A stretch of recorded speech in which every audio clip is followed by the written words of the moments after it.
Hi.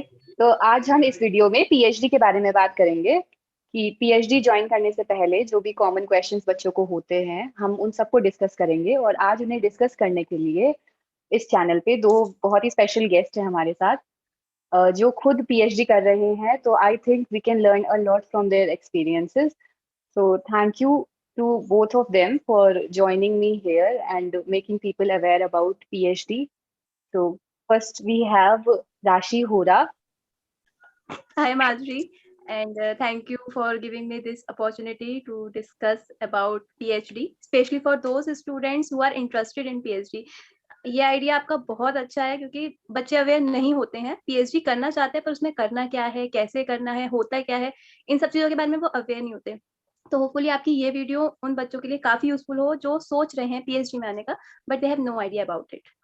Thank you Rashi, thank you so much. और अब दूसरी गेस्ट जो हमारे साथ हैं वो है श्रेयसी प्रकाश। एवरीवन, माई सेल्फ श्रेयसी और मैं करंटली एक रिसर्च स्कॉलर हूँ और मैंने अभी अभी इस फील्ड में एंट्री लिया है। तो मैं कोशिश करूंगी जितनी चीजें मैं अभी तक इस छोटे से ड्यूरेशन में, हालांकि वो थोड़ा कोविड के वजह से मैं ज्यादा कुछ प्रैक्टिकली नहीं कर पाई, बट स्टिल जितना मैंने सीखा है और जितना मुझे पता है मैं आपसे शेयर करने की कोशिश करूंगी। सो thank you Shreyasi. And I think आपका कोविड का एक्सपीरियंस हमारी इस वीडियो को और ज्यादा अच्छा बना देगा, क्योंकि राशि के पास रियलिटी का एक्सपीरियंस है और आपके पास कोविड का भी एक्सपीरियंस है। So that's a good thing for us. Okay, तो इसी नोट पे हम शुरू करते हैं अपने पहले सवाल के साथ। तो सबसे पहला सवाल, तो आज का पहला सवाल हमारी स्पेशल गेस्ट राशि होरा के लिए है कि आप हमें अपनी एक्सपीरियंस बताइए, क्योंकि आपका एक्सपीरियंस सबसे ज्यादा है हम तीनों में से पीएचडी का, कि पीएचडी होती क्या है आपके एक्सपीरियंस से।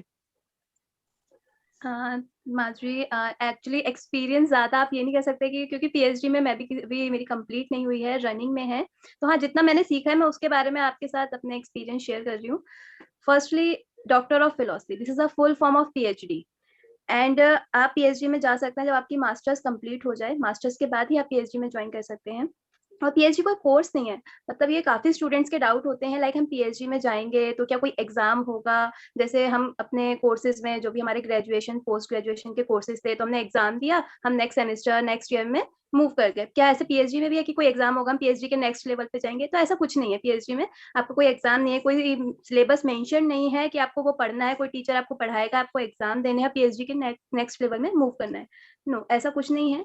यहाँ आप जब पीएचडी कर रहे हैं मींस आपने अपनी मास्टर्स कंप्लीट कर ली है, और मास्टर्स में आप जिस फील्ड में स्पेशलाइज्ड हैं उस फील्ड को ही आप अपने पीएचडी के लिए मतलब उस फील्ड में ही आप पीएचडी को परस्यू करते हैं। एंड आपका जो पीएचडी का वर्क चलता है वो किसी एक पर्टिकुलर टीचर के अंडर चलता है जो कि उस फील्ड में ही स्पेशलाइज्ड है। तो आप ये सारी चीजें जो होती हैं, प्रोसेस है जो एग्जैक्टली कि पीएचडी में जाने के बाद क्या होता है, पीएचडी में कैसे जाना है। तो मेन ये है कि आफ्टर मास्टर्स जाना है। पीएचडी में कोई क्लासेस नहीं है, कोई सिलेबस नहीं है, कोई एग्जाम्स नहीं है, केवल एक रिसर्च वर्क चलता है, रिसर्च जो कि आपको पीएचडी में जाने के बाद ही पता चलेगा। तो ये है पीएचडी, एक छोटी सी चीज, मतलब है कि पीएचडी है क्या, जिसमें जनरली स्टूडेंट्स कंफ्यूज होते हैं। सो या this is PhD. Thank you राशि।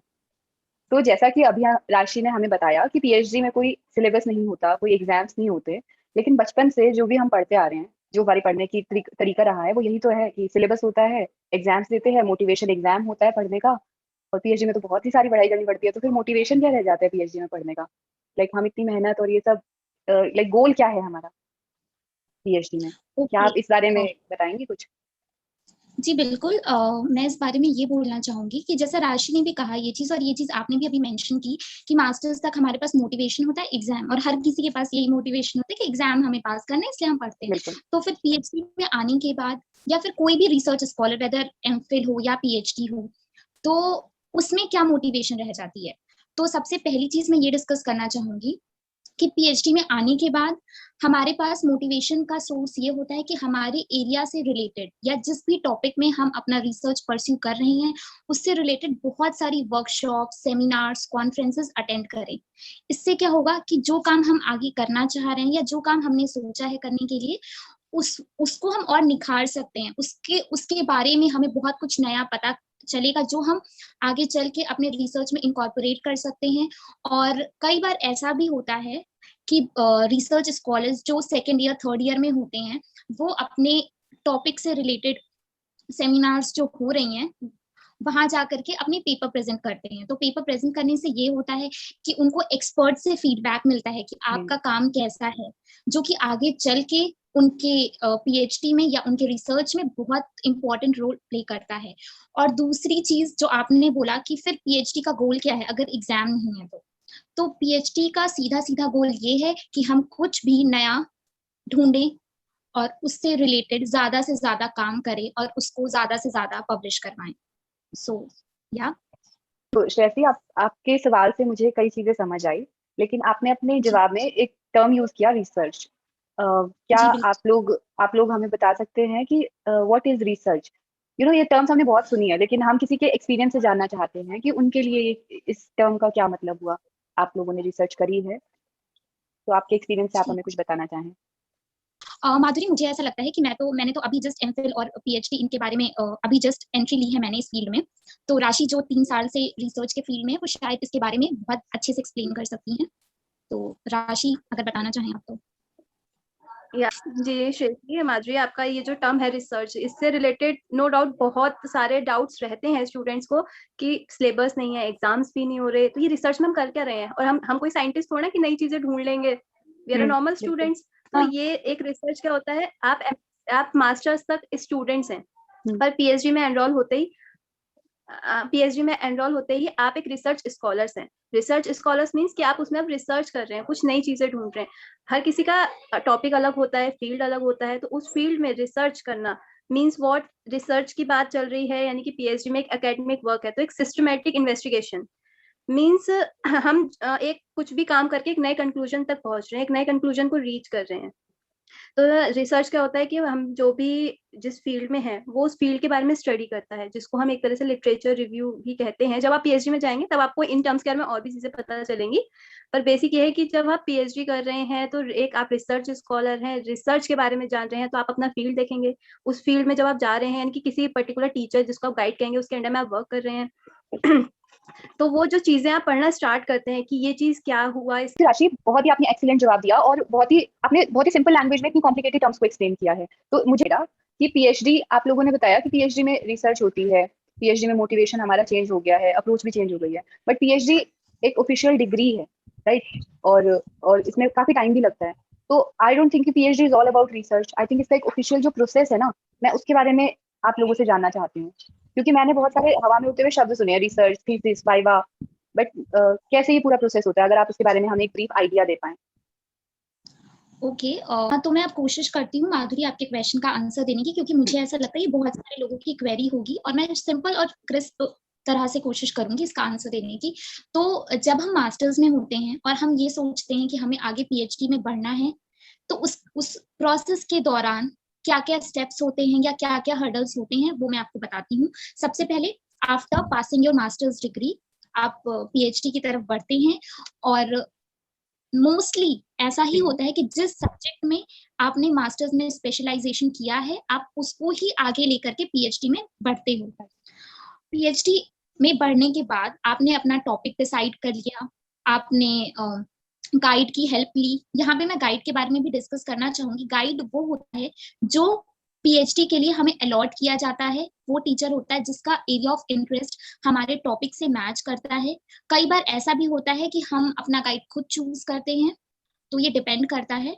और जब हमने गाइड चूज कर लिया उसके बाद जब जैसे जैसे हम आगे बढ़ते जाते हैं, हम अपने टॉपिक का, अपने एरिया ऑफ इंटरेस्ट का ऑब्जेक्टिव डिसाइड करते हैं कि ठीक है, हम 4-5 साल के बाद जब हम पीएचडी करके निकलेंगे तो हमारा ये गोल है, ये ऑब्जेक्टिव है, वो अचीव हो जाना चाहिए। तो ऑब्जेक्टिव के बारे में मैं ज्यादा कुछ यहाँ डिस्कस नहीं करूंगी क्योंकि वो टॉपिक वाइज डिफर करता है और इसको जनरलाइज नहीं कर सकते हैं। तो हमने ऑब्जेक्टिव डिसाइड कर लिया, उसके बाद होता है ऑब्जेक्टिव डिसाइड करने के बाद कि हम अपने टॉपिक से रिलेटेड पेपर पब्लिश करें, उनसे रिलेटेड सेमिनार्स, वर्कशॉप या फिर कॉन्फ्रेंसेज हैं उन्हें अटेंड करें। कई बार ऐसा भी होता है कि हम अपना जो हम काम कर रहे हैं जब बहुत ही इनिशियल स्टेज पे है वो, तो हम वो जा करके प्रेजेंट कर रहे हैं अलग अलग यूनिवर्सिटीज में, या कई बार ऐसा भी होता है कि स्पेसिफिकली उस टॉपिक से रिलेटेड फॉरेन में भी कई सेमिनार्स होते हैं, तो हम वहां जा करके अपना पेपर प्रेजेंट करते हैं। ये सब होता है। उसके बाद क्या होता है, विद इन दैट ड्यूरेशन बहुत सारी यूनिवर्सिटीज में मैं जनरलाइज नहीं करना चाहूंगी, बट बहुत सारी यूनिवर्सिटीज में और अलग अलग रूल्स एंड रेगुलेशन होते हैं, बट मिनिमम ये होता है कि जब तक आप अपने पीएचडी ड्यूरेशन में अपने टॉपिक से रिलेटेड 2 पेपर आप पब्लिश नहीं कर लेते हो, तब तक आप पीएचडी वाइवा के लिए एलिजिबल नहीं होते हो।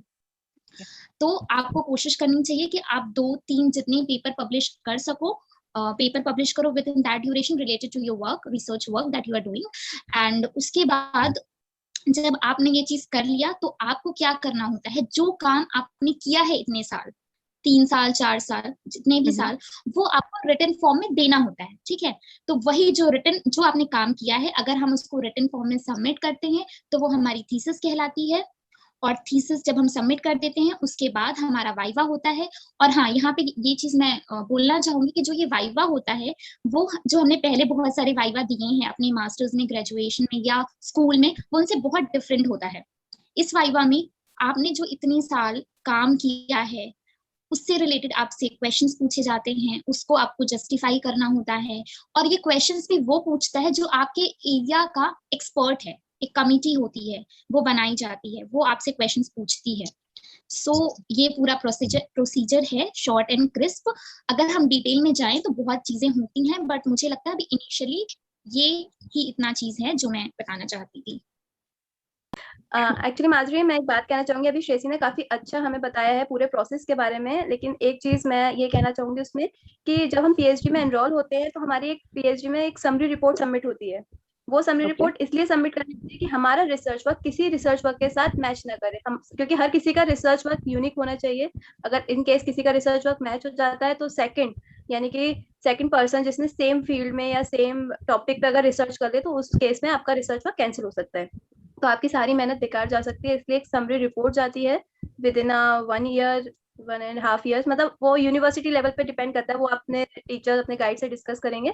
तो ये चीजें भी है एक प्रोसेस में कि आपका जो काम है वो किसी के साथ कॉपी नहीं होना चाहिए, और रिसर्च हमेशा एक क्लोज्ड फॉर्म में ही रहनी चाहिए, आपके और आपके गाइड के बीच का ही डिस्कशन है वो।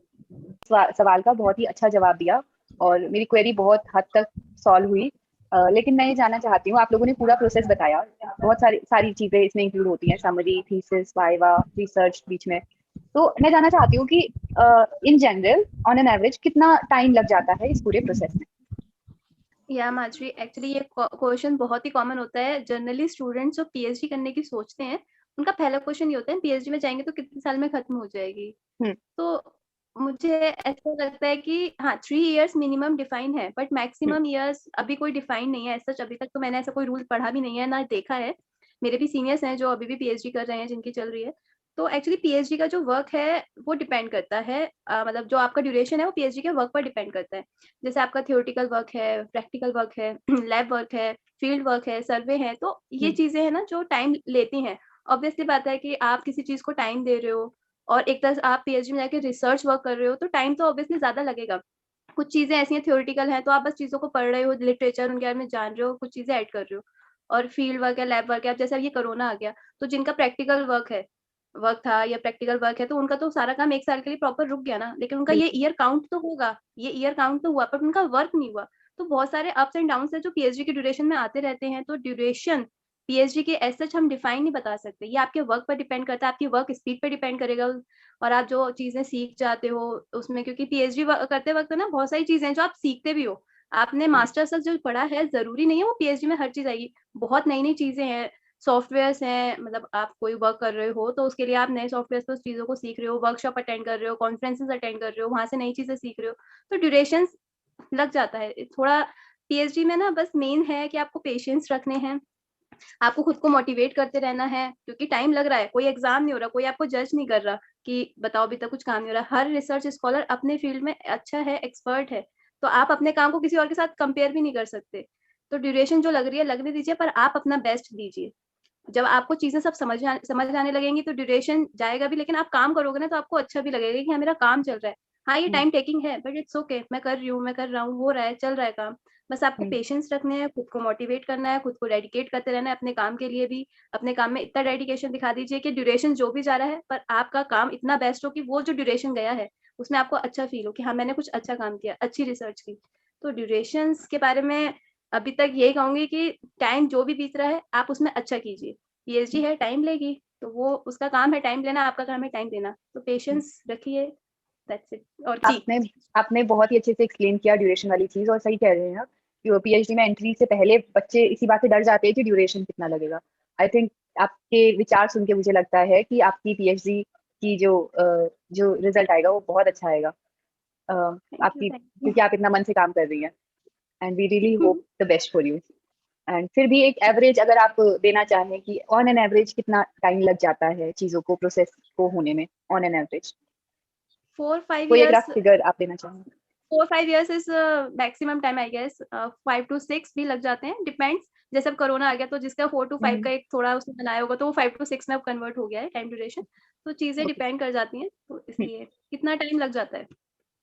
थैंक यू राशि, आपने इतने अच्छे से समझाया हमें पीएचडी के ड्यूरेशन के बारे में। तो अब मैं इस डिस्कशन का लास्ट क्वेश्चन आप लोगों से पूछना चाहती हूँ, जो मेरा भी क्वेश्चन था जब मैं एमएससी में थी, और जब मैंने एमएससी पास आउट करी तब भी। तो जब एमएससी में होते हैं तो हम लोग ये फ्रेजेस सुनते हैं, नेट, गेट, पीएचडी, ये बहुत ही फैशनेबल से वर्ड बन चुके हैं एमएससी की दुनिया के लिए। बट ये तीनों आपस में किस तरह से लिंक हैं? क्या नेट एकदम नेसेसरी है पीएचडी के लिए? क्या नेट के बिना भी पीएचडी हो सकती है? गेट फिर कहाँ आता है? ये सब चीजें क्या है क्या नहीं है, अगर आप इस पे भी थोड़ी लाइट डाल सकें, आप बता सकें, तो बहुत हमारे व्यूअर्स को बहुत फायदा होगा। Take your time. ठीक है, मैं ये क्वेश्चन का आंसर अपनी एक्सपीरियंस के अकॉर्डिंग देने की कोशिश करती हूँ। जब मैं खुद भी मास्टर्स में थी, तो मुझे नए नए टर्म्स, नेट क्या होता है, गेट क्या होता है, इनके बारे में पता चला। और पता ऐसे चला कि आसपास सब लोग नेट के लिए प्रिपेयर करते थे। तो कहीं ना कहीं उस टाइम मेरे मन में ये डिलेमा था कि शायद नेट के बिना पीएचडी नहीं हो सकती है, इसलिए लोग नेट के लिए प्रिपेयर करते हैं, या नेट के बिना हम टीचिंग लाइन में नहीं जा सकते हैं, इसलिए नेट के लिए प्रिपेयर करते हैं।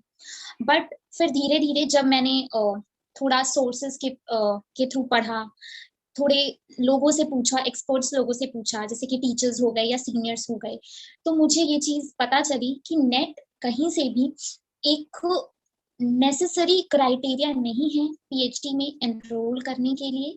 हाँ, नेट जरूरी है, वो इसलिए जरूरी है कि आपको फाइनेंशियल हेल्प मिल सके आपके पीएचडी ड्यूरेशन में।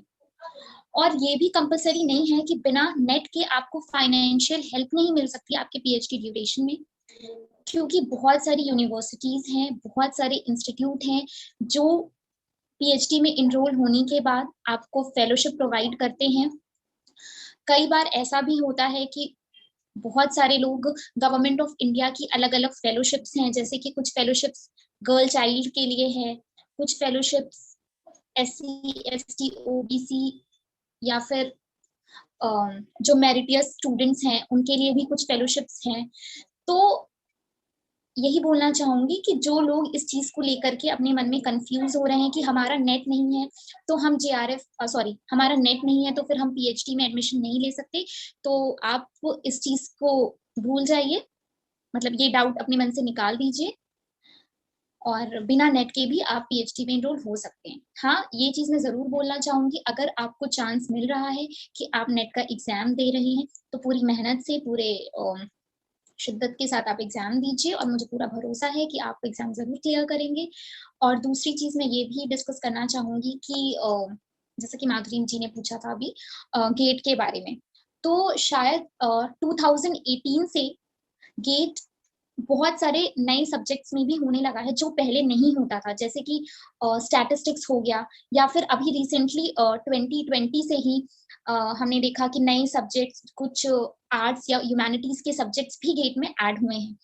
तो मैं ये बोलना चाहूंगी कि गेट भी बहुत अच्छी अपॉर्चुनिटी है जिसके थ्रू आप आईआईटीज हो गया या बड़े बड़े रिसर्च इंस्टीट्यूट हो गए, आप वहाँ पीएचडी ज्वाइन कर सकते हैं। इसके अलावा गेट आपको कहीं ना कहीं आगे चल के आपके करियर में एक जॉब दिलाने के लिए भी बहुत इंपॉर्टेंट रोल प्ले कर सकता है। एज पर माई नॉलेज बहुत सारी पीएसयूज हैं जो गेट के बेसिस पे आपको डायरेक्टली हायर भी करती हैं, बट हाँ, ये चीज सब्जेक्ट टू सब्जेक्ट वेरी करती है। मैं ये नहीं, अगर आप बहुत अच्छा रैंक स्कोर करते हो या बहुत अच्छे मेरिट लिस्ट में आते हो आपको, तो डेफिनेटली आपको चांस मिल सकता है इंडिया की बड़ी-बड़ी पीएसयूज़ के साथ काम करने का। कई बार आपको ये भी मौका मिलता है कि आप फॉरेन से जा कर के पीएचडी परस्यू कर सको। सो येस, अगर आप इन चीज़ों के लिए अगर आप बहुत अच्छा रैंक स्कोर करते हो या बहुत अच्छे मेरिट लिस्ट में आते हो आपको, तो डेफिनेटली आपको चांस मिल सकता है इंडिया की बड़ी-बड़ी पीएसयूज़ के साथ काम करने का। कई बार आपको ये भी मौका मिलता है कि आप फॉरेन से जा कर के पीएचडी परस्यू कर सको। सो येस, अगर आप इन चीज़ों के लिए प्रिपेयर कर रहे हो तो बहुत अच्छे से प्रिपेयर करो। और बट हाँ, मैं ये चीज़ भी आपको बोलना चाहूँगी कि अगर बाई चांस कुछ ऐसा सिचुएशन आ जाता है कि आप ये एग्ज़ाम्स क्लियर नहीं कर पाते, तो आप बिल्कुल भी हतोत्साहित मत होइए। और भी बहुत अपॉर्च्युनिटीज़ हैं, और अगर सिर्फ़ आपका गोल पीएचडी करना है, तो आप अच्छे से अच्छे यूनिवर्सिटी से अच्छे इंस्टीट्यूट से बिना नेट के भी आप पीएचडी कर सकते हैं। बट हाँ, उसके लिए आपको एक पर्टिकुलर पैटर्न होता है, आरईटी करके रिसर्च एंट्रेंस टेस्ट होता है, जो हर यूनिवर्सिटी, इंस्टीट्यूट, इनफैक्ट आईआईटीज़ भी कंडक्ट करवाते हैं। तो आप कीजिए, एग्ज़ाम्स दीजिए, and then you will have to face the interview, and after that you will be selected for the PhDs. So that's all I could share. And अगर आप माधुरी, अगर आप कुछ और इससे रिलेटेड जानना चाहती हैं, अगर मैंने कुछ मिस किया हो तो आप आपने बहुत ही अच्छा समझाया, लेकिन मैं आपके पूरे आंसर को एक बार कॉम्प्रीहेंड करना चाहती हूँ कि मुझे क्या समझ में आया। मुझे ये समझ में आया कि नेट और गेट दोनों ही as a financial aid work करते हैं, पहली बात। और दूसरी बात, आप इनसे अच्छी जगहों से पीएचडी कर सकते हैं अगर आपके पास नेट या गेट है। लेकिन साथ ही ये कंपलसरी नहीं है कि आपके पास नेट या गेट हो तभी आप अच्छी जगह से पीएचडी कर सकते हैं। बहुत सारी यूनिवर्सिटीज अपना खुद का टेस्ट कंडक्ट करवाती हैं, उसके बेसिस पे आपको फेलोशिप देती हैं, जिससे आपको पीएचडी में एडमिशन भी मिलता है और प्लस फाइनेंशियल एड भी मिलती है। तो thank you so much guys, आप लोगों के टाइम के लिए। आप लोगों ने हमसे इतनी सारी बातें शेयर करी और इतनी सारी नई नई चीज़ें हमने सीखी। एंड आई होप कि इस वीडियो के बाद में सभी बच्चे, बहुत सारे बच्चे ज़्यादा इन्फॉर्म्ड डिसीजन ले पाएंगे अपने करियर के बारे में, और उन्हें कुछ चीज़ें समझ में आई होंगी। एंड आई वुड से आप लोग, अब इन द एंड, अगर आप लोग उन बच्चों से कुछ कहना चाहें तो आप लोग कोई एक चीज़ जो आप, अगर कोई बच्चा पीएचडी करना चाहता है उससे आप कहना चाहें, कोई एक चीज़। बहुत ही इनिशियल लेवल में हूँ अपने रिसर्च करियर के। मैं खुद एक एमफिल रिसर्च स्कॉलर हूँ, तो मैं ये बोलना चाहूँगी कि आप बस ये रिसर्च जर्नी स्टार्ट करने से पहले बस इतना सोचिए कि अगर आपके अंदर ये काम खत्म करने की विल पावर है, तो डेफिनिटली आप ये काम कर पाएँगे। आपके सामने बहुत सारे हर्डल्स आएँगे, बहुत बार आपको लगेगा कि आप ये चीज़ छोड़ दें। और अभी जो सिनेरियो चल रहा है, कोविड का सिनेरियो चल रहा है, मे बी ऐसा भी हो सकता है कि आने वाले, अगर आप इस साल पीएचडी में एनरोल होते हो, तो हो सकता है रिमोट आपको पीएचडी जॉइन करना पड़े, घर से बैठ के आपको काम करना पड़े। तो डेफिनिटली एक बहुत मुश्किल टाइम होगा, जिसमें आपको थोड़ा-सा धैर्य, थोड़ा-सा पेशेंस और थोड़ा-सा अपने आप को पुश करना पड़ेगा कि ठीक है, अभी ऐसा फ़ेज़ है, मैं मेहनत करूँगा या करूँगी तो मैं ज़रूर आगे बढ़ सकती हूँ। और मेरी तरफ से आप सबको all the very best. Definitely मैं पूरी उम्मीद करती हूँ कि आप लोग एक सक्सेसफुल रिसर्च स्कॉलर बनोगे। माधुरी को भी ये चीज़ बोलना चाहूँगी कि उन्होंने बहुत अच्छा सेशन ऑर्गेनाइज़ किया, क्योंकि जब मैं खुद अपने मास्टर्स में थी, तो मुझे बहुत सारी चीज़ें नहीं पता थी, मेरी बहुत छोटी-छोटी क्वेरीज़ थी, जो मुझे लगता है कि मैंने और राशि ने इस वीडियो में बताने की और एड्रेस करने की कोशिश की है। सो थैंक यू श्रेयसी। राशि, आप कुछ कहना चाहेंगी? आपने इस वीडियो को बनाने का सोचा, जो कि आने वाले नए स्कॉलर्स यानी रिसर्च स्कॉलर्स के लिए बहुत ही यूज़फुल होगी, जो सोच रहे हैं पीएचडी के बारे में। क्योंकि मुझे ऐसा लगता है कि जब मैंने पीएचडी जॉइन करी, मुझे पीएचडी के बारे में बिल्कुल नॉलेज नहीं थी कि एग्ज़ैक्टली क्या चीज़ें हैं, क्या है। और एक ये चीज़ें जो होती है ना, एक फैमिली बैकग्राउंड भी कह सकते हो आप, कि नहीं पता हमें। हमें पता है बिल्कुल। कि हाँ, सिलेबस है, पढ़ना है, एग्ज़ाम देने हैं, आगे बढ़ना है। तो ये सब चीज़ें जो आपने टर्म्स पूछी हैं, ये काफ़ी चीज़ें बच्चों के अंदर शायद इन्फॉर्मेशन एक आएगी कि हाँ, हमें क्या करना है, कैसे करना है। तो फर्स्टली थैंक यू कि आपने बच्चों के बारे में इतना सोचा और ये वीडियो शूट कर रहे हो। ये बहुत ही बड़ी बात है। तो बच्चों जी, श्रेयसी ने बिल्कुल सही कहा है कि आप अगर सोच रहे हो तो हर्डल्स आएँगे, दिक्कतें आएँगी, आपको पेशेंस रखना है, खुद को मोटिवेट करना है, डेडिकेट रहना है अपने वर्क के लिए। जो भी काम है आपको कंप्लीट, आप किसी चीज़ में जा रहे हो, उसको बिना कंप्लीट किए छोड़ने की मत सोचिएगा, उसको कंप्लीट कीजिए। कोई बात नहीं, दिक्कतें आ रही हैं, करते रहिए, होगा वो एक दिन ज़रूर होगा। कोई चीज़ शुरू हुई है तो उसका एंड भी है। तो आप उस चीज़ के लिए काफ़ी ये क्या कहते हैं, आप अवेयर हो रहे हैं उन चीज़ों से, अच्छी बात है। माधुरी आपको ऐसी-ऐसी वीडियोज़ दे रही हैं कि जो चीज़ें हमने फेस करी, या हम फेस कर रहे हैं, वो चीजें हम चाहते हैं कि और कोई फेस ना करे। वो अवेयरनेस लाना चाहती हैं कि क्या है एग्जैक्टली, क्यों है ये, क्यों एक पैटर्न है कि हम पीएचडी में क्या कर रहे हैं, क्यों नहीं बताया जाता हमें मास्टर्स तक। तो बहुत सही चीजें हैं। तो आप अगर सोच रहे हैं पीएचडी का तो बिल्कुल इस वीडियो को देखिए, कोई डाउट्स हो तो और माधुरी जी से पूछिए। और ऑल द बेस्ट आपके फ्यूचर के लिए, ब्राइट फ्यूचर के लिए। Wish you all the best. Thank you. Thank you. आप लोगों ने बहुत ही अच्छे से सब कुछ एक्सप्लेन किया और बहुत ज़्यादा हेल्पफुल है ये वीडियो। मेरे खुद के लिए बहुत ज़्यादा हेल्पफुल है। Thank you so much.